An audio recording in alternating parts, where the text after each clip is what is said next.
संतोष देशमुख हत्या प्रकरणातील आरोपी कृष्णा आंधळे नाशिकमध्ये दिसल्याची चर्चा आहे। आरोपी कृष्णा आंधळे नाशिकमध्ये दिसल्याचा दावा हा काही लोकांनी केलाय।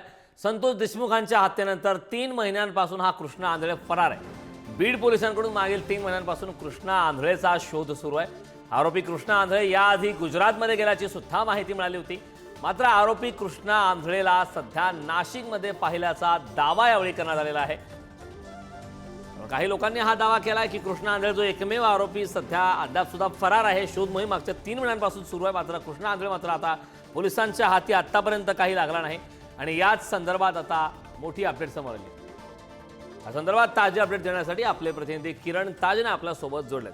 किरण, मागच्या 3 महिन्यांपासून तब्बल 3 महिन्यांपासून कृष्णा आंधळेचा शोध सध्या पोलीस घेत आहेत। शोध मोहीम सुरू आहे आणि आता कृष्णा आंधळे नाशिकमध्ये दिसल्याचा दावा काही लोकांनी केला। हे लोक कोणात आणि ही नेमकी माहिती कुठून मिळाली आणि कृष्णा नाशिकमध्ये नेमका कुठे दिसला? कारण खरं तर मस्साजोगचे सरपंच संतोष देशमुख यांच्या हत्या प्रकरणातील कृष्णा आंधळे हा एक आरोपी देखील आहे आणि याचा शोध बीड पोलिसांकडून घेतला जातोय। प्रामुख्याने जर बघितलं तर जवळपास 3 महिने उलटून गेले। संतोष देशमुख हत्या प्रकरणातील कृष्णा आंधळे हा आरोपी पोलिसांच्या हाती लागत नाहीये। त्याला फरार देखील घोषित केलेला आहे आणि यापूर्वी देखील कृष्णा आंधळे हा नाशिक रोड परिसरामध्ये असल्याची चर्चा होती। मात्र पोलिसांनी त्याबाबत तपासणी केल्यानंतर कृष्णा आंधळे नसल्याचं स्पष्टीकरण त्यावेळेला पोलिसांनी दिलेलं होतं।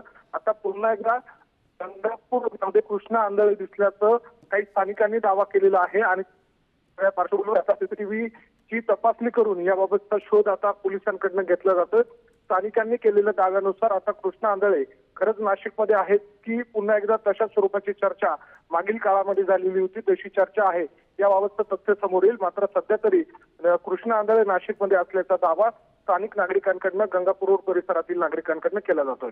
करण नाही किरण, खरं तर आता त्या संदर्भात काही लोकांनी प्रतिक्रिया दिली। कृष्णा आंधळे हा त्या ठिकाणी नाशिकमध्ये दिसला असं सांगण्यात आलंय।